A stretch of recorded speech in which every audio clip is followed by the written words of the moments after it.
तो जो भी नए गाइज है या जो भी लेक्चर को नहीं थे कल के वगैरह, उनको मैं बोलना चाहूंगा कि we have started quantum number part, quantum number part of lesson structure of atom. Structure of atom इस लेसन का क्वांटम नंबर वाला पार्ट जो है वो हम लोगों ने स्टार्ट किया है।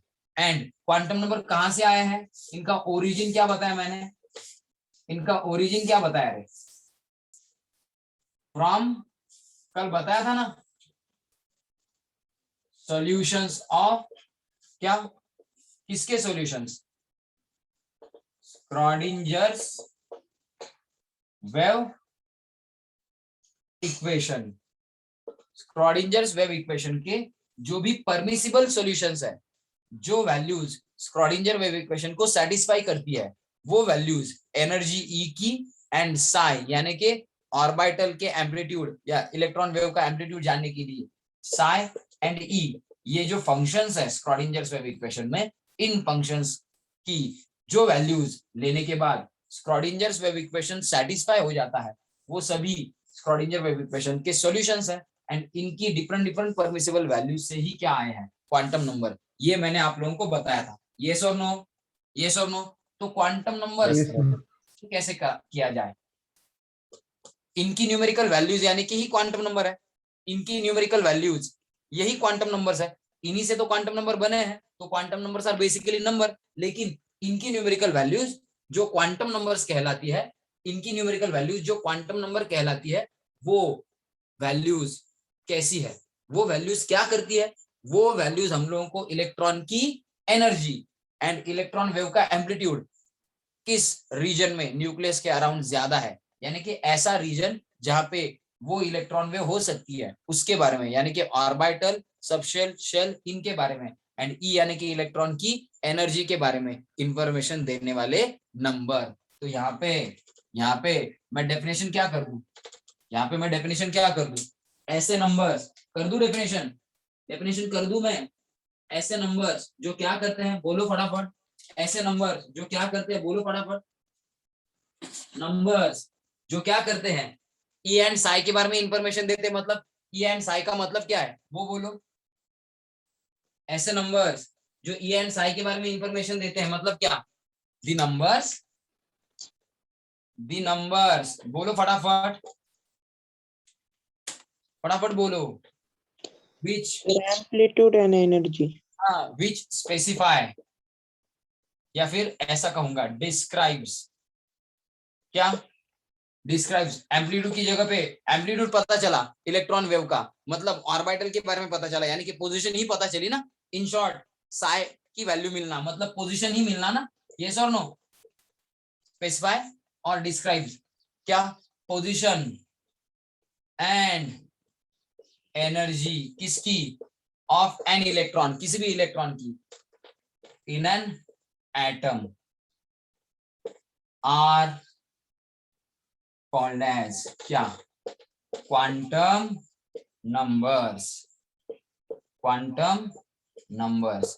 एंड हम लोग पोजीशन एंड एनर्जी में ही इंटरेस्टेड है ना, इलेक्ट्रॉन की पोजीशन एंड एनर्जी में ही हम लोग इंटरेस्टेड है, क्यों, क्योंकि इलेक्ट्रॉन की पोजीशन एंड एनर्जी पता किए बिना हम लोग बहुत सारी फिजिकल एंड केमिकल प्रॉपर्टीज नहीं पढ़ सकते या नहीं स्टडी कर सकते, इसलिए position and energy of an electron in an atom determine करना जरूरी है, वो काम करता है क्वांटम नंबर। तो क्वांटम नंबर्स हम लोगों को बताते हैं कि इलेक्ट्रॉन की पोजीशन इन एन एटम क्या है एंड एनर्जी क्या है, यस और नो। तो क्वांटम नंबर पहला कौन सा है उसकी बात करेंगे, ये इजी है, ये इजी है।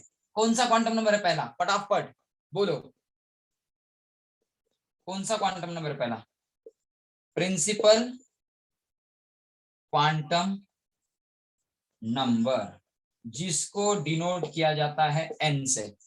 तो ये प्रिंसिपल क्वांटम नंबर क्या बताता है, सबसे पहले प्रिंसिपल क्वांटम नंबर की जो भी वैल्यूज है, जो भी वैल्यूज अलाउ की गई है, ये जो वैल्यूज है ई एंड साई की, उसमें से कुछ particular values principal quantum number के फॉर्म में चूज की गई है, उसके कुछ रीजंस है, उतना डिटेल हमको जाना नहीं है, we don't need to discuss physics over here.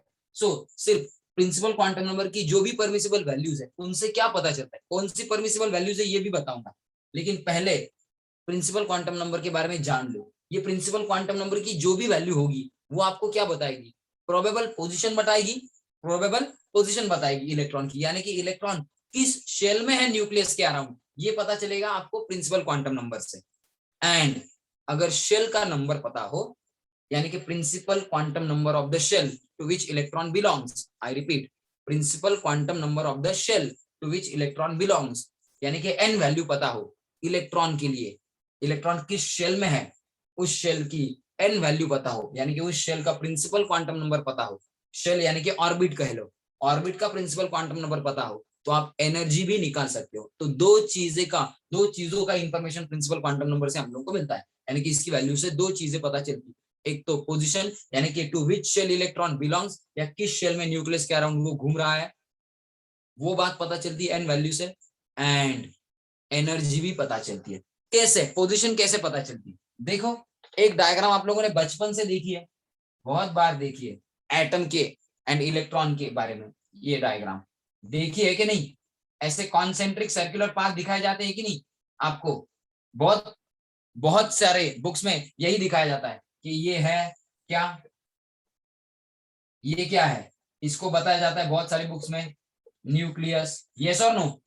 और Yes, sir. न्यूक्लियस, न्यूक्लियस से ये पहली शेल है जिसके लिए एन वैल्यू बताई जाती है 1, ये दूसरी शेल इसके लिए एन वैल्यू बताई जाती है 2, ये तीसरी शेल एन वैल्यू 3, ये फोर्थ शेल।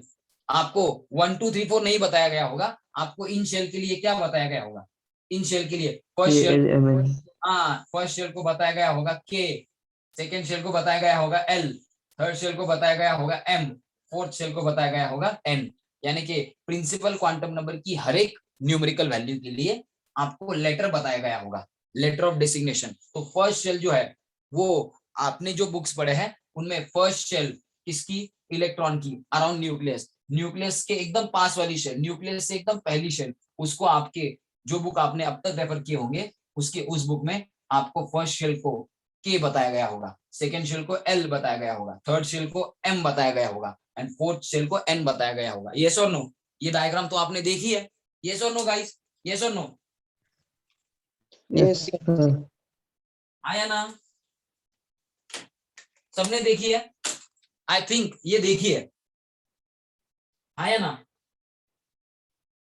आई थिंक ये देखी है रे, आया ना। Yes, sir. Yes, sir. तो ये डायग्राम देखी है, लेकिन सिर्फ के एल एम एन पता था।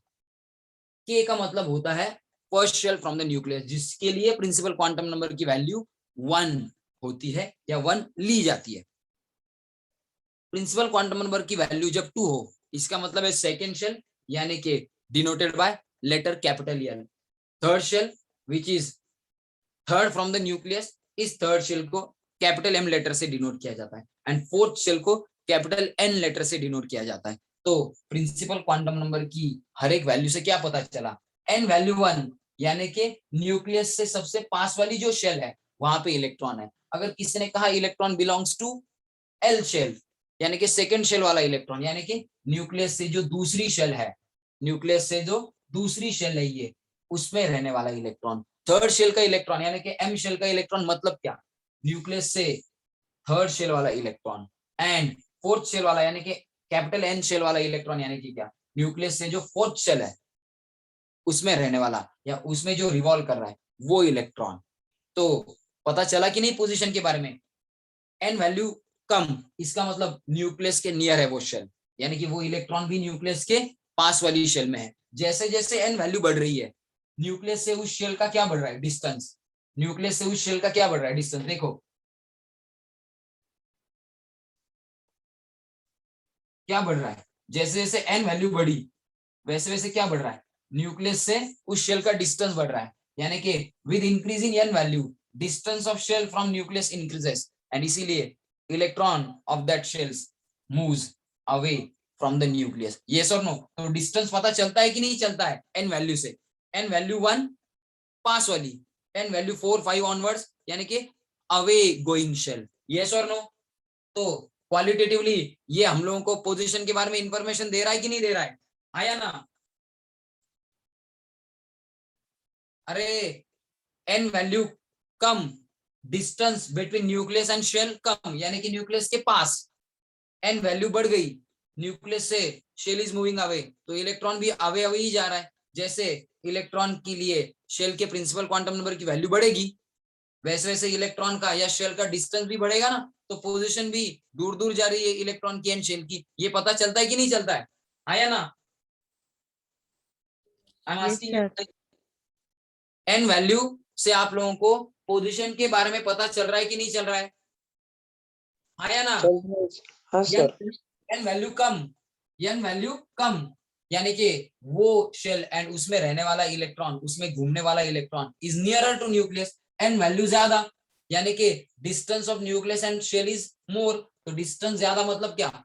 डिस्टेंस ज्यादा मतलब क्या?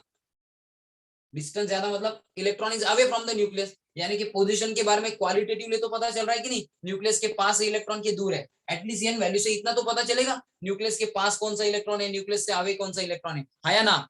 Are you getting me guys? कुछ समझा? अरे कुछ समझा कि नहीं समझा? सर एक बार शॉर्ट में आप ही समझाएंगे, मेरा नेट चलेगा तो। अरे एन वैल्यू 1 है, मतलब जिसको आप लोग के शेल कहते हो, तो एन वैल्यू 1 है, के शेल कहते हो। वहां पे अगर इलेक्ट्रॉन है मतलब वो शेल न्यूक्लियस के पास है, मतलब वहां पे जो इलेक्ट्रॉन है वो भी न्यूक्लियस के पास ही है। जैसे जैसे एन वैल्यू बढ़ रही है वैसे वैसे शेल का डिस्टेंस फ्रॉम न्यूक्लियस इंक्रीज हो रहा है। मतलब क्या? मतलब क्या? न्यूक्लियस से शेल का डिस्टेंस इंक्रीज हो रहा है, मतलब क्या? Electron is also moving away from the nucleus ना, तो एन वैल्यू कम, यानी कि shell and electron are nearer to the nucleus. N value बढ़ रही, एन वैल्यू बढ़ी मतलब क्या? Distance of shell from the nucleus बढ़ गया, तो उसमें रहने वाले इलेक्ट्रॉन का भी डिस्टेंस बढ़ेगा ही बढ़ेगा ना न्यूक्लियस से। मतलब एन वैल्यू से क्या पता चला? एन वैल्यू कम है तो वो शेल एंड इलेक्ट्रॉन न्यूक्लियस के पास है, एन वैल्यू ज्यादा तो वो शेल एंड इलेक्ट्रॉन क्या न्यूक्लियस से अवे है। एटलीस्ट ये तो पता चलता है कि नहीं फिर कि whether the electron and that shell is nearer to nucleus or away from the nucleus। N value से ये तो पता चलता है कि नहीं? एटलीस्ट आया ना? Yes sir. गाइस समझ में आ रहा है? आदित्य कुछ समझा? अरे आदित्य यस कुछ सर। वेदांत, वैभवी, तनय, करण, स्वराज, श्रेयस कुछ समझा कि नहीं? At least n value is informing us whether the electron is away और नियरर टू द न्यूक्लियस। आया ना? हाँ सर। यस यस और सर। नो? तो कैसे? कैसे? Distance of electron from nucleus is proportional to क्या? N value. एन वैल्यू बढ़ी, distance of electron from nucleus बढ़ गया। एन वैल्यू कम हो गई, distance of electron from nucleus कम। आया ना? एटलीस्ट ये तो पता चला कि नहीं कि distance of electron from nucleus and n value they are directly related to each other. N value बढ़ी, डिस्टेंस बढ़ेगा, एन वैल्यू कम, डिस्टेंस कम होगा इलेक्ट्रॉन का फ्रॉम न्यूक्लियस। आया ना? एटलीस्ट ये चीज तो पता चलती है कि नहीं? Yes sir. इसीलिए कहा जाता है कि principal quantum number gives us या इन्फॉर्म्स अस प्रोबेबल, एग्जैक्ट नहीं, probable, probable position of electron and also tells us about energy of electron in particular shell. तो एन वैल्यू से हम लोगों को क्या पता चलता है? डिस्टेंस भी पता चलता है इलेक्ट्रॉन का, यानी कि प्रोबेबल पोजीशन भी पता चलती है, एंड क्या पता चलता है? एनर्जी भी पता चलती है। एनर्जी कैसे कैलकुलेट की जाती है? बोर ने, नील्स बोर ने अपनी थ्योरी में एनर्जी कैलकुलेट करने के लिए एन वैल्यू का एंड एनर्जी का रिलेशन हो ऐसा एक फॉर्मूला डिराइव किया, ऐसा एक फॉर्मूला डिराइव किया। उस फॉर्मूला से हम लोगों को एनर्जी भी कैलकुलेट करना आ सकता है अगर एन वैल्यू पता हो तो। एटलीस्ट ये तो पता चला यहाँ पे कि distance of electron from nucleus is directly proportional to n. N value बढ़ी, डिस्टेंस बढ़ेगा, एन वैल्यू कम, डिस्टेंस कम। तो एन वैल्यू ज्यादा तो डिस्टेंस ज्यादा, एन वैल्यू ज्यादा तो डिस्टेंस ज्यादा किसका? इलेक्ट्रॉन का एंड शेल का फ्रॉम न्यूक्लियस, यानी कि that electron is away from nucleus. And distance कम तो एन वैल्यू भी कम होगी, एन वैल्यू कम यानी कि डिस्टेंस कम किसका? इलेक्ट्रॉन का एंड शेल का फ्रॉम न्यूक्लियस, यानी कि जिसकी एन वैल्यू कम है उस शेल में रहने वाला इलेक्ट्रॉन न्यूक्लियस के पास है। तो whether the electron is away और whether the electron is nearer to the nucleus that can be known from n value. हाँ या ना? Did you get this? Yes sir. Guys ये समझा कि नहीं समझा? आया ना? अभी 4 बार एक ही क्वेश्चन पूछने को लगेगा। अरे एटलीस्ट ये तो समझ में आता है कि नहीं एन वैल्यू से कि weather the electron is away or whether the electron is nearer to the nucleus. हाँ या ना? Vaibhav is saying yes. Atharv is saying yes. Rest of the guys are not answering. Harsh, कुछ समझा? Yes, sir. आर्य, कुछ समझा? Yes, sir. कौस्तुभ, कौस्तुभ कुछ समझा नहीं? करण, तनय, Shreyas, Yes, sir. Swaraj, Yes, sir. सार्थक, शामवी, सानिका, वैभवी, आया ना? तो इसका स्क्रीनशॉट कर लो, इसका स्क्रीनशॉट कर लो। अब कुछ चीजें और लिख के देता हूं, फटाफट फटाफट कर लो स्क्रीनशॉट गाइस, फटाफट कर लो स्क्रीनशॉट। सर हो गया। हो गया? ओके।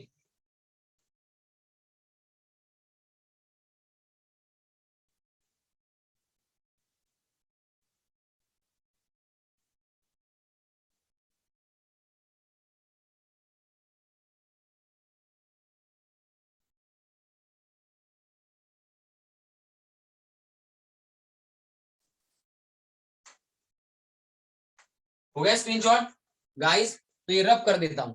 एंड ये क्वांटम नंबर किस किस चीजों के बारे में इंफॉर्मेशन देता है वो अब इन वर्ड्स लिख के देता हूं। हो गया स्क्रीनशॉट? सबका हो गया? आया ना? फटाफट बोलो। Okay, sir. आई थिंक सब सो रहे हैं, सबको नींद आ रही है, आज तो कुछ पल्ले ही नहीं पड़ रहा है। कल स्क्रॉडिंजर वेव इक्वेशन समझ में आ गया, लेकिन आज क्वांटम नंबर समझने में भी दिक्कत हो रही है। अरे कल अगर स्क्रॉडिंजर समझ में आ सकता है थोड़ा बहुत, तो ये समझने में कोई दिक्कत है नहीं। ये तो सिर्फ लॉजिकल ही चीज है, ये तो सिर्फ लॉजिकल ही चीज है। तो क्या बताऊंगा मैं किसके बारे में?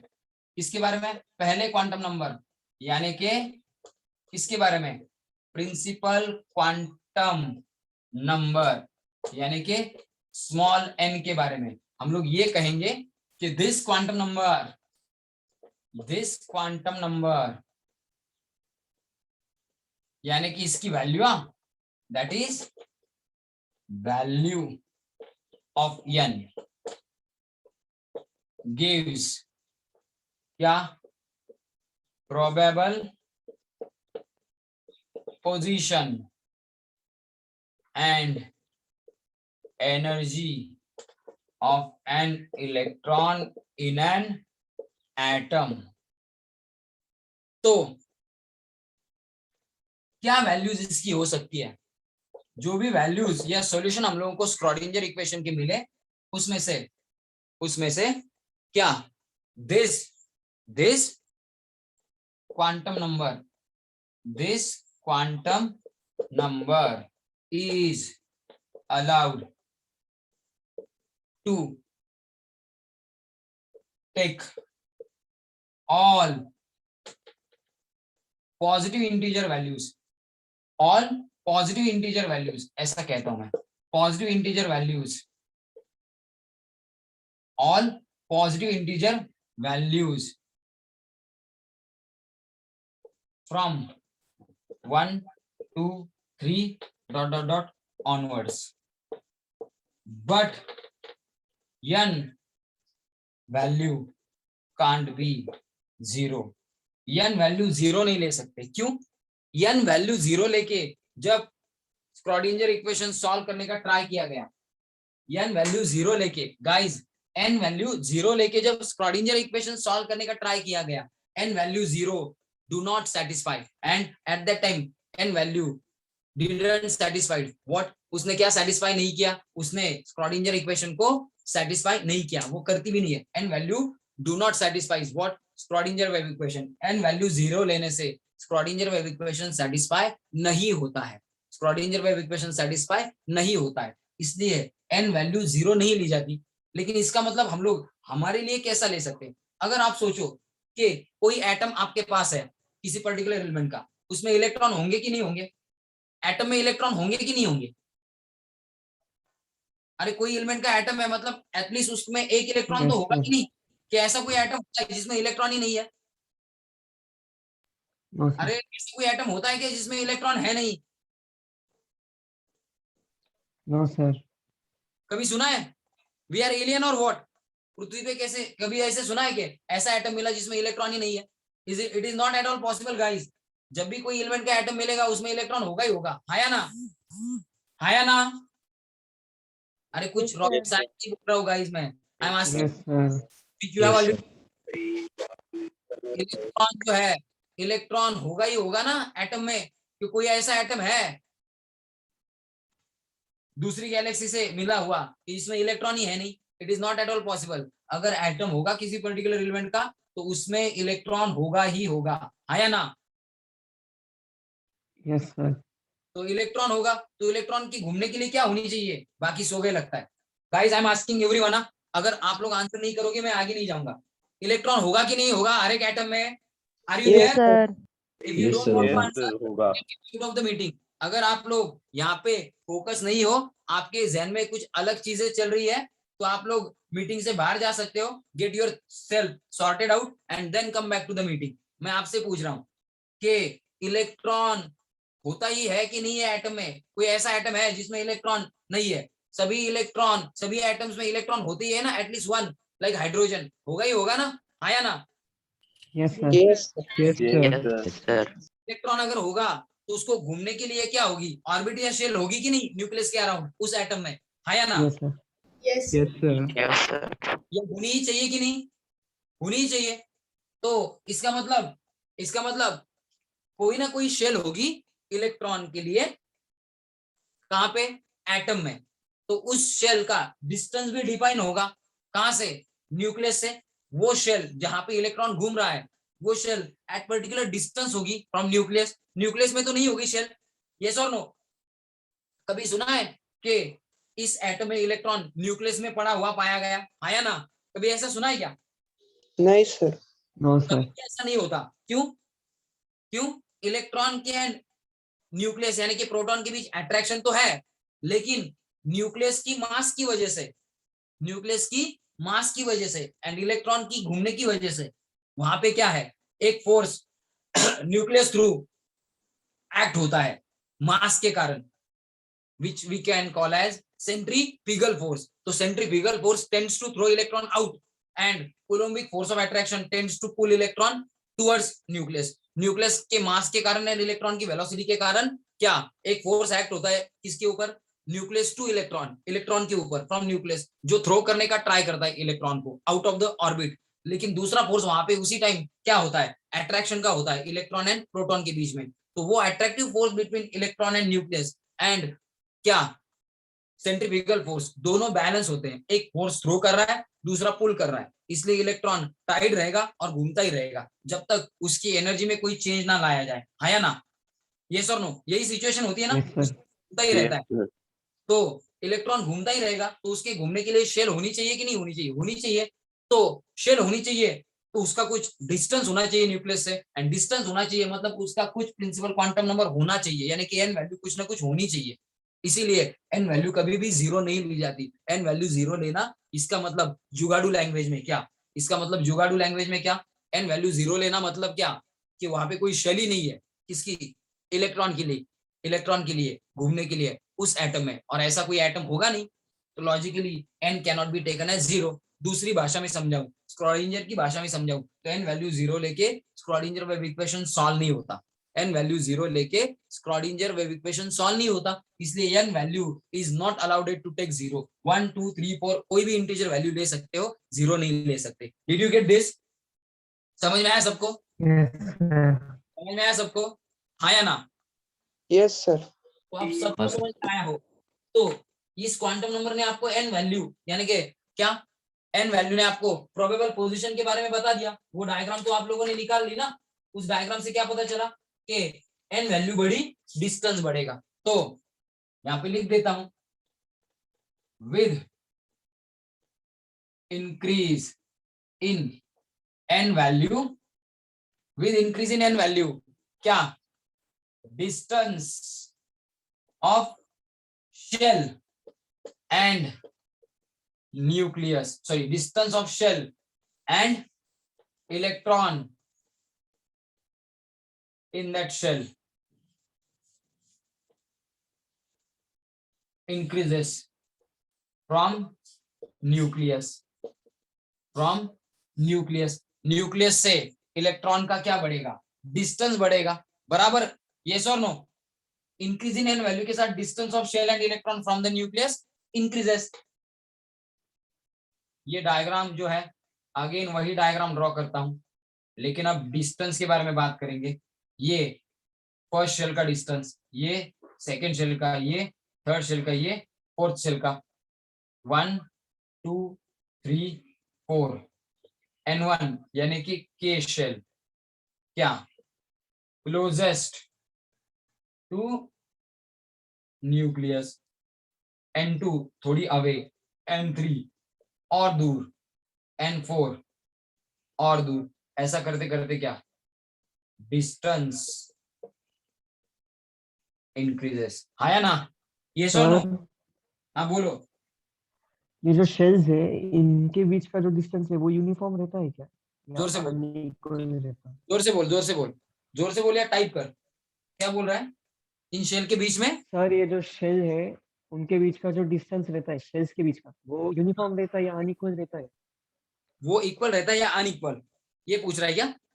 हाँ सर. डिस्टेंस है, ये डिस्टेंस इक्वल या अनइक्वल नहीं रहता, लेकिन हम लोग मान सकते हैं कि सेल के बीच का सेपरेशन अनइक्वल भी हो सकता है या मल्टीपल होगा. कैसे होगा? मल्टीपल. मल्टीपल कैसे?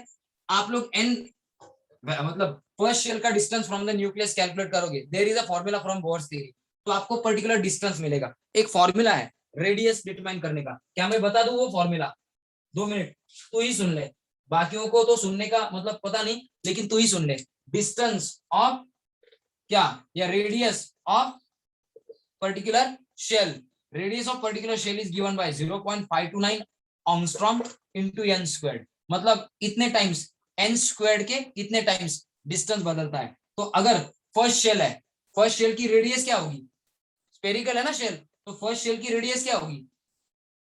0.529 एंगस्ट्रॉम इनटू n यानी कि 1 है, 1 स्क्वायर यानी कि इतनी होगी.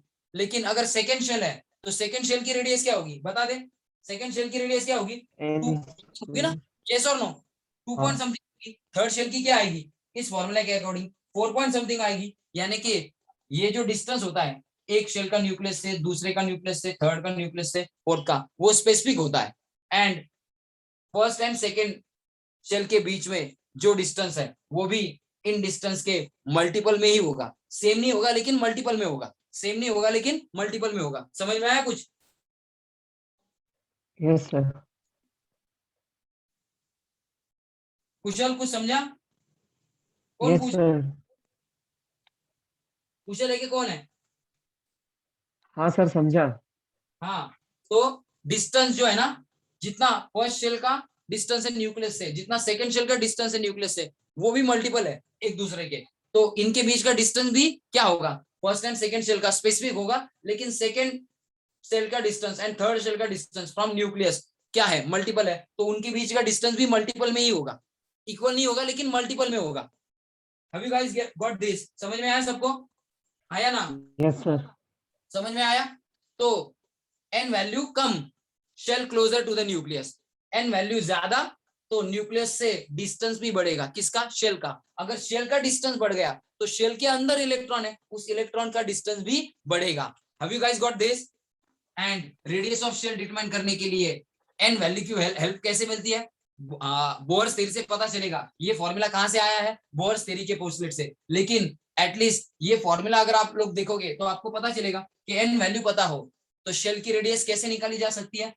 0.529 एंगस्ट्रॉम, इसको n स्क्वायर्ड से मल्टीप्लाई करने के बाद आपको शेल की रेडियस मिलेगी. है ना? तो शेल की रेडियस से आपको पता क्या चला कि शेल जो है उनका डिस्टेंस क्या होता है? शेल जो है उनका डिस्टेंस स्पेसिफिक होता है. शेल जो है उनका डिस्टेंस स्पेसिफिक होता है from the nucleus. Shell is situated at specific distance. Every shell is situated at specific distance from the nucleus. Specific distance पे है. कैसे पता चला? From this formula, which came from Bohr's theory. Did you get this? ये पता चला? हाँ बोल. सर मतलब हर एक एलिमेंट के एटम में अलग अलग डिस्टेंस होगा ना इलेक्ट्रॉन्स के बीच? थोड़ा सा अलग अलग होगा. क्यों? ये जो स्टडी किया गया है ना, ये स्टडी किसके लिए किया गया है? ये स्टडी किया गया है हाइड्रोजन एटम को ध्यान में रखते हुए. क्यों? हाइड्रोजन में एक ही इलेक्ट्रॉन है ना, तो उसका स्टडी करना इजी है. या ना? या ना? Yes sir. हाइड्रोजन में एक ही इलेक्ट्रॉन है ना, तो एक इलेक्ट्रॉन का स्टडी करना इजी है। जैसे ही नंबर ऑफ इलेक्ट्रॉन्स बढ़ जाते हैं यानी कि मल्टी इलेक्ट्रॉन एटम हो जाता है तो स्टडी करना थोड़ा डिफिकल्ट हो जाएगा। क्यों? इलेक्ट्रॉन इलेक्ट्रॉन रिपल्शन वगैरह, हर एक इलेक्ट्रॉन के ऊपर प्रोटॉन का अट्रैक्शन वगैरह वो चेंज होगा थोड़ा डिस्टेंस के वाइज, तो उनका स्टडी करना थोड़ा सा डिफिकल्ट हो जाएगा। तो इलेक्ट्रॉन एक है इसलिए हाइड्रोजन के लिए ये स्टडी किया गया। इसी से सिमिलर डिस्टेंस हर एक एटम में उस पर्टिकुलर शेल के इलेक्ट्रॉन का एंड उस पर्टिकुलर शेल का होगा, ज्यादा डिफरेंस नहीं होगा, सिमिलर ही होगा। Did you guys get this? थोड़ा सा डिफरेंस क्यों आएगा? नंबर ऑफ इलेक्ट्रॉन बढ़ने से। यस और नो? समझ में आया? Yes yes sir. Sir. Yes sir. थोड़ा सा डिफरेंस क्यों आएगा नंबर ऑफ इलेक्ट्रॉन बढ़ने से? Have you guys got this? Yes sir. Yes sir. तो ये समझ में आया सबको? Guys did you get this? I am asking everyone. उस डिस्टेंस का यूनिट आर्मस्ट्रॉन्ग आएगा क्या? ऑंगस्ट्रॉम का कन्वर्जन कर सकते हो, ऑंगस्ट्रॉम का कन्वर्जन कर सकते हो ना आप न्यूटन पर, यानी कि नैनोमीटर में, मिलीमीटर में, सेंटीमीटर में कितना होता है ऑंगस्ट्रॉम? 10⁻⁹ मीटर, सॉरी 10⁻⁻10 मीटर। एक ऑंगस्ट्रॉम यानी कि क्या होता है? 10⁻⁻10 मीटर। तो इस ऑंगस्ट्रॉम को आप स्टैंडर्ड यूनिट है, इसको आप किसमें कन्वर्ट कर सकते हो? मीटर में, सेंटीमीटर में, नैनोमीटर में कन्वर्ट कर सकते हो अगर आपको कन्वर्जन फैक्टर पता हो तो, है ना? Guys did you get this? Okay sir, thank you. Yes, sir. We will talk about this कि कैसे कन्वर्ट करना है ऑंगस्ट्रॉम को मीटर में, नैनोमीटर में, किस फैक्टर से मल्टीप्लाई या डिवाइड करना है। We will talk about this। लेकिन ऑंगस्ट्रॉम ये स्टैंडर्ड यूनिट है, इसमें दिया जाता है। Have you guys got this? समझा सबको? आई होप ये सबको समझा है। आई होप ये Yes, sir. समझा है। Yes, sir. Yes, sir. चलो स्क्रीनशॉट करो फटाक से, कर लो स्क्रीनशॉट, कर लो स्क्रीनशॉट। Done, sir. हो गया। अब मुझे एक बात बताओ, डिस्टेंस बढ़ने से न्यूक्लियस के अट्रैक्शन के ऊपर, हर एक इलेक्ट्रॉन, हर एक शेल में जो इलेक्ट्रॉन्स है उनके ऊपर न्यूक्लियस का जो अट्रैक्शन है उसके मैग्नीट्यूड के ऊपर डिस्टेंस का कोई इफेक्ट होगा क्या? इलेक्ट्रॉन एंड न्यूक्लियस के अट्रैक्शन के ऊपर डिस्टेंस का कुछ इफेक्ट होगा क्या? अगर शेल अवे है तो न्यूक्लियस एंड इलेक्ट्रॉन के अट्रैक्शन में कोई डिफरेंस होगा क्या? और अगर शेल पास है तो न्यूक्लियस एंड इलेक्ट्रॉन के अट्रैक्शन में कोई डिफरेंस होगा क्या? है या ना? डिस्टेंस अफेक्ट करेगा इलेक्ट्रॉन एंड न्यूक्लियस के अट्रैक्शन को या नहीं करेगा? विल डिस्टेंस अफेक्ट करेगा सर।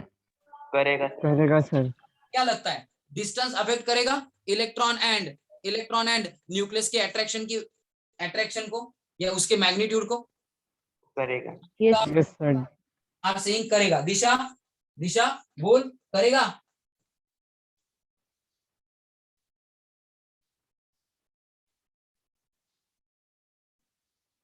सर दिशा करेक्ट है। 4 स्क्वायर से मल्टीप्लाई, सेकंड 2 स्क्वायर से मल्टीप्लाई करना पड़ेगा, बराबर। बोलो, हाँ बोल। नहीं सर, करेगा, वही बोलना था कि मतलब gravity is inversely proportional to distance. Okay, simple language में समझाता हूं। आपका फ्रेंड जो है आपके पास बैठा है क्लासरूम में, फिलहाल तो क्लासरूम में नहीं जा रहे हो, I feel sorry for you guys, क्योंकि आप लोग कॉलेज नहीं जा सकते, क्लास नहीं जा सकते, क्या करें अब? I feel sorry for you guys. Sympathy नहीं है लेकिन truly I am feeling sorry for you guys कि आप लोग क्लासरूम वगैरह में नहीं जा सकते, ठीक है? लेकिन सपोज आप लोग क्लासरूम में चले गए, क्लासरूम में हो, आप बैठे हुए, आपका दोस्त है आपके पास बैठा हुआ है, पास है, and you need to pull him, आपको उसको थोड़ा और पास बुलाना है, ठीक है? या उसका ध्यान अपनी तरफ खींचना है, आप क्या करोगे? थोड़ा सा हैंड स्ट्रेच करोगे, पुल करोगे, लेकिन he is going away. Correct संस्कृति, करेक्ट है। जितना वो ज्यादा दूर जाने का ट्राई करेगा, उसको पुल करने के लिए you have to stretch a little bit more and more every time. है ना? है ना? है ना? जो कुछ मैं बोला समझा? Yes, sir. आपका दोस्त आपके पास है, थोड़ा सा हैंड स्ट्रेच करके उसको पुल कर सकते हो, लेकिन he is moving away from you, तो क्या करना पड़ेगा? You have to pull him strongly, you have to stretch a little bit more every time he goes away. हर टाइम वो एक एक स्टेप लेके दूर जा रहा है तो आपको भी स्ट्रेच करना पड़ेगा उतना ज्यादा, यानी कि you need to pull him more strongly, आपको थोड़ा ज्यादा फोर्स लगाना पड़ेगा। आया ना? समझ में आ रहा है कुछ? आया ना? आदित्य काही कळतंय का? अथर्व कुछ Yes, समझ sir. में आ रहा है? आर्य, हर्ष, गौरव, यस सर। गौरव कुछ समझा? Yes sir. कौस्तुभ कुछ समझा? Karan, Yes, sir. Yes sir. Shanvi, Sarthak, Sanika, वेदांत कुछ समझ में आ रहा है? वैभवी, तनय, स्वस्तिक, स्वराज, यस सर। कुछ समझ में आ रहा है कि नहीं? हाँ सर।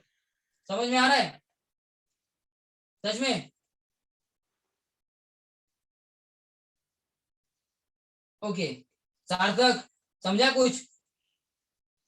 ओके, तो अब मुझे बताओ वही होगा अट्रैक्शन का। जैसे दूर दूर जाएगा इलेक्ट्रॉन जैसे दूर जाएगा, coulombic force of attraction between nucleus and electron. Coulombic क्यों कहा? कूलोम्ब इस यूनिट में ही मेजर किया जाता है। किसी भी दो चार्ज पार्टिकल के बीच का अट्रैक्शन हम लोग कूलोम्ब इस यूनिट में ही मेजर करते हैं। It is a unit of electric charge. तो पॉजिटिव चार्ज न्यूक्लियस में है, इलेक्ट्रॉन का चार्ज नेगेटिव है, दोनों के बीच का अट्रैक्शन कूलोम्ब इस यूनिट में ही मेजर करेंगे। इसीलिए we use to say that coulombic force of attraction. हम लोग कौन सी टर्म यूज करते हैं? कूलोम्बिक फोर्स ऑफ अट्रैक्शन, ये टर्म हम लोग यूज करते हैं। तो कूलोम्बिक फोर्स ऑफ अट्रैक्शन क्या होगा? जैसे डिस्टेंस बढ़ेगा, न्यूक्लियस एंड इलेक्ट्रॉन के बीच का कूलोम्बिक फोर्स ऑफ अट्रैक्शन कम होता जाएगा। अब मुझे बताओ, जो इलेक्ट्रॉन अवे जा रहा है, सिंपल जुगाड़ू लैंग्वेज में कुछ और समझाना चाहता हूँ, जो इलेक्ट्रॉन अवे जा रहा है उसके बीच का न्यूक्लियस का फोर्स ऑफ अट्रैक्शन कम हो गया। मतलब वो इलेक्ट्रॉन पुल करने के लिए जो दूर जा रहा है उसको पुल करना है, एंड न्यूक्लियस को समझ लो हाथ है अपने, उसका फोर्स ऑफ अट्रैक्शन यानी कि उसके हाथ है, वो पुल करना चाहता है किसको? इलेक्ट्रॉन को। उसको ज्यादा वर्क करना पड़ेगा या कम अवे गोइंग इलेक्ट्रॉन को पुल करने के लिए? Nucleus has to do more work और not? Let me know. Nucleus को ज्यादा वर्क करना पड़ेगा या कम? फटाफट बोलो सर ज्यादा। अब ज्यादा वर्क करना पड़ेगा, दिस इज बट नेचुरल, ज्यादा वर्क करना पड़ेगा मतलब ज्यादा वर्क करना पड़ेगा तो ज्यादा एनर्जी कंज्यूम होगी ना, या ज्यादा एनर्जी का एक्सपेंडिचर हो गया ना। तो उस शेल की एनर्जी जो अवे है वो ऑब्वियसली क्या होनी चाहिए? वो वर्क डन एनर्जी में ही कन्वर्ट होगा। तो ऐसा मान लेते हैं कि उस शेल की एनर्जी ज्यादा होगी, हाँ या ना? मोर वर्क करना पड़ा तो मान लेंगे कि उस शेल की एनर्जी ज्यादा है। क्यों? Nucleus has to do more work to pull electron which is going away, which is situated away. उसको पुल करने के लिए ज्यादा क्या वर्क करना पड़ा? अट्रैक्शन कम है इसलिए ज्यादा वर्क करना पड़ा। तो इसका मतलब क्या है? ज्यादा एनर्जी यूज करनी पड़ी, तो उस शेल की एनर्जी ज्यादा है, ऐसा मान लेते हैं, हाँ या ना? समझ में आया? Yes sir. तो with increase in n value energy भी increases, with increase in n value attraction decreases, energy increases. तो एनर्जी के बारे में भी पता चला ना? कि क्या पता चला? डिस्टेंस बढ़ेगा तो एनर्जी बढ़ेगी शेल की, एटलीस्ट एनर्जी बढ़ेगी या कम होगी ये तो पता चला ना, प्रोबेबल एनर्जी मिली ना। तो इसका मतलब है दिस क्वांटम नंबर, इस क्वांटम नंबर के बारे में जो कहा है कि पोजीशन भी बताता है एंड एनर्जी भी बताता है, ये ट्रू है। समझ में आया? इसका स्क्रीनशॉट ले लिया? सर। Yes sir. सर अगर शेल की एनर्जी ज्यादा हो इसका मतलब न्यूक्लियस की एनर्जी भी ज्यादा होगी ना? न्यूक्लियस की एनर्जी ज्यादा नहीं होगी। न्यूक्लियस ही क्या है मतलब with respect to nucleus we are counting, nucleus के अट्रैक्शन के कारण एनर्जी शेल की कम ज्यादा हो रही है ड्यू टू डिस्टेंस, यस और नो? तो विद रिस्पेक्ट टू न्यूक्लियस हम लोग बात कर रहे हैं। समझ में आया? Yes sir. न्यूक्लियस की जो एनर्जी होगी वो काउंट करने के लिए we need to count protons, neutrons, उनके इंटरेक्शन, उनकी मूवमेंट्स सभी काउंट करना पड़ेगा, हाँ या ना? क्योंकि न्यूक्लियस की जो एनर्जी होगी वो वहां पे जो पार्टिकल है उनके कारण होगी, हाँ या ना? Yes sir. तो वो काउंट करना अलग बात है। न्यूक्लियस के कारण इलेक्ट्रॉन का क्या हो रहा है एंड शेल का क्या हो रहा है ये हम लोग बात कर रहे हैं। तो सेंट्रल आइडिया क्या है? न्यूक्लियस ये हमारी फ्रेम ऑफ रेफरेंस है, nucleus is our frame of reference. Nucleus को रेफरेंस मानते हुए बाकियों के बारे में बात कर रहे हैं हम लोग, हाँ या ना? समझ में आ रहा है? हाँ सर। चलो इसका स्क्रीनशॉट हो गया गाइस, इसका स्क्रीनशॉट हो गया? Yes sir. रब कर दूं? स्वराज समझ में आया? स्वस्तिक समझ में आया? तनय, करण, वैभी, वेदांत समझा कुछ? शिवतेज, यस सर समझ गए। Yes sir. दोनों श्रेयस, उपाध्याय कुछ समझा क्या? सर। और आज तू चला गया ना क्लास खत्म होने से पहले 5 मिनट, तो तेरे को देखूंगा मैं, 5 मिनट पहले ही भाग जाता है। चलो रब कर देता हूं एंड वो चीजें भी लिख देता हूं, कौन सी? जो अभी हम लोगों ने डिस्कस की है वो चीजें भी लिख देता हूं।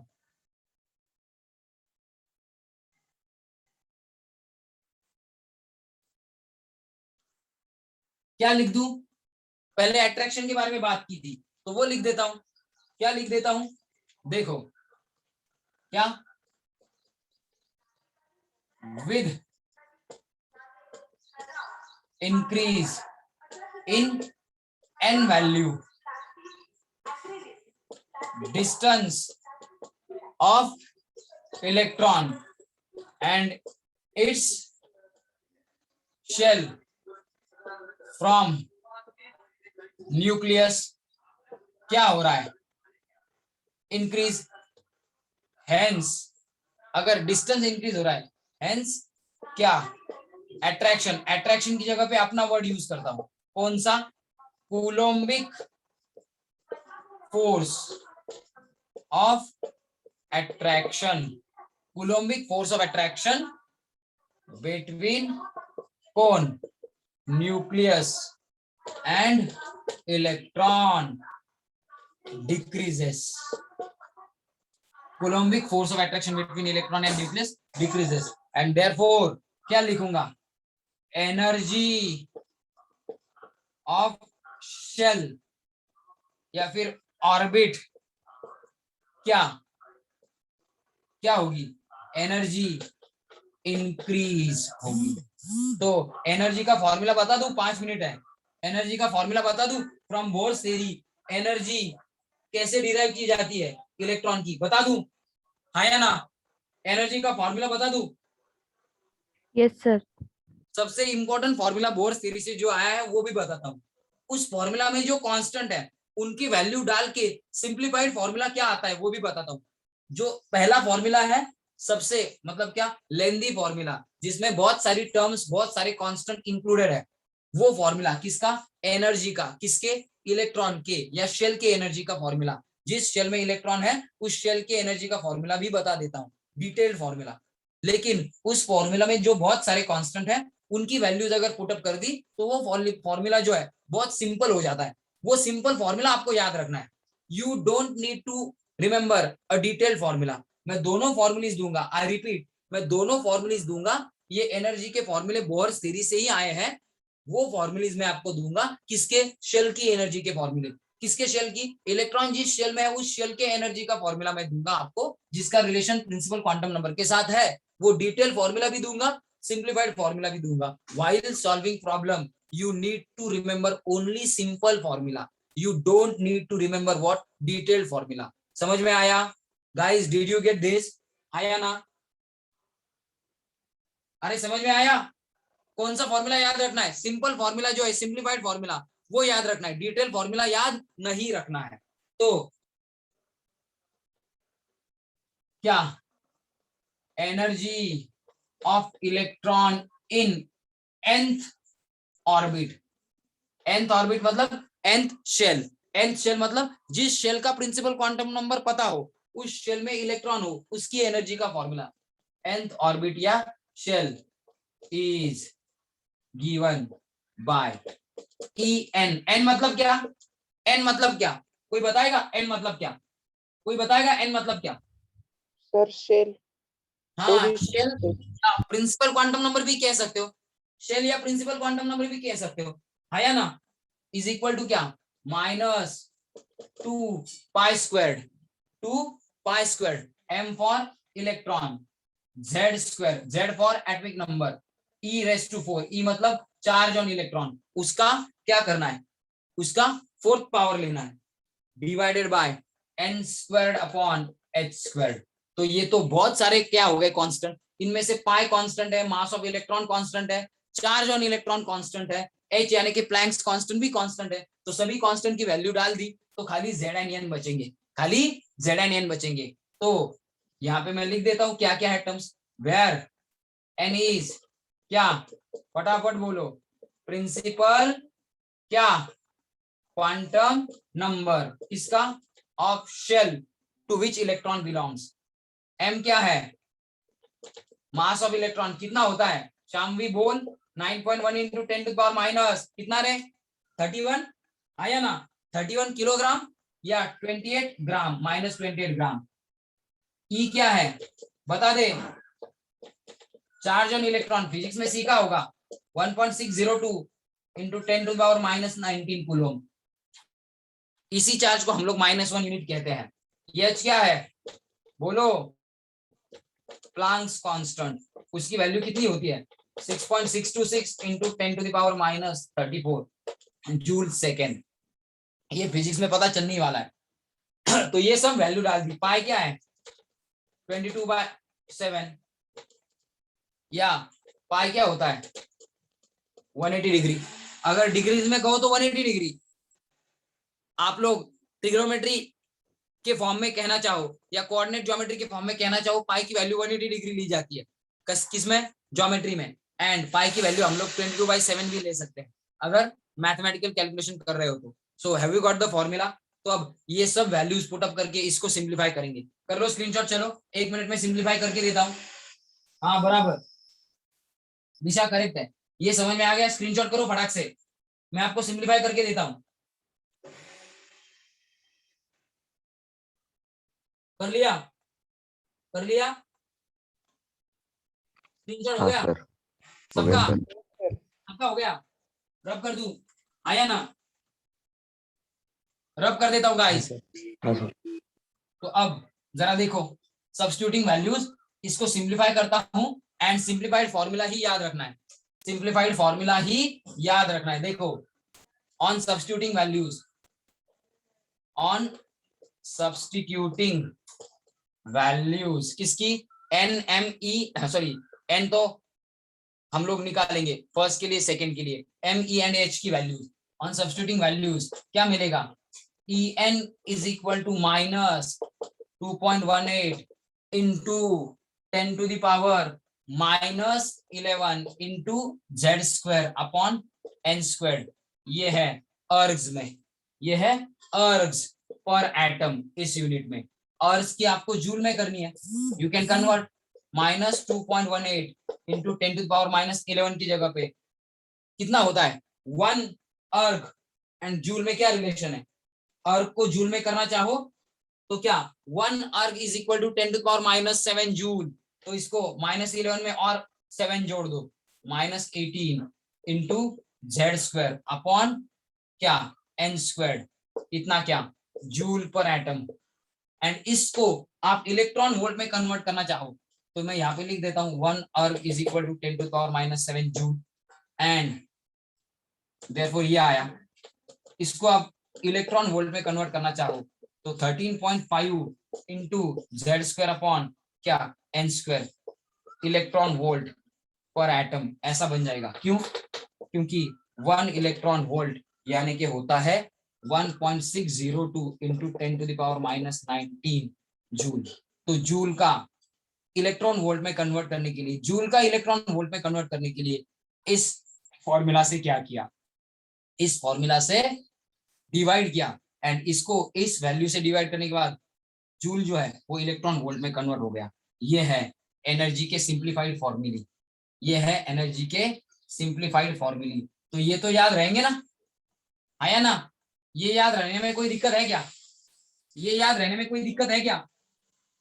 अब ये याद रहने में कोई दिक्कत है क्या?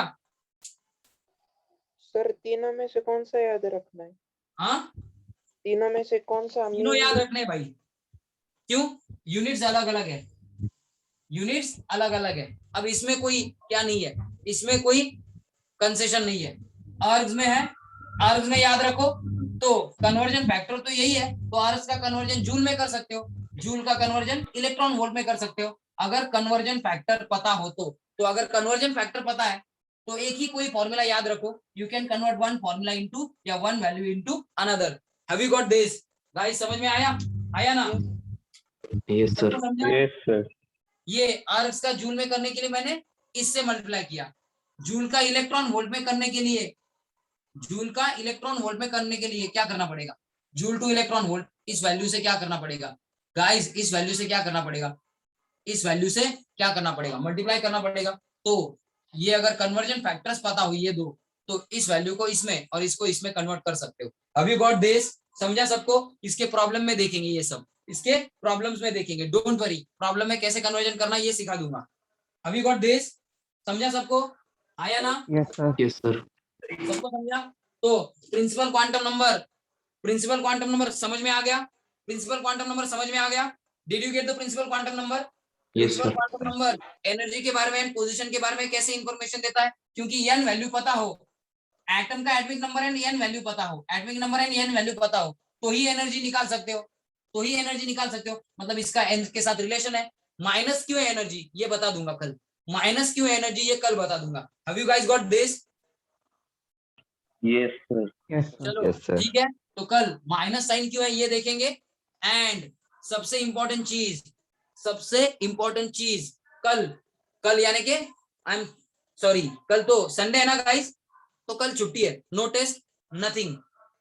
मंडे के दिन मिलेंगे, मंडे के दिन हम इसके आगे का पार्ट एंड आगे का क्वांटम नंबर डिस्कस करेंगे। Bye everyone, thank you. ये लेक्चर देखो, तुरंत अपलोड करता बाय हूँ, सर। देखो। Bye, sir. Thank you. Bye bye everyone. Bye.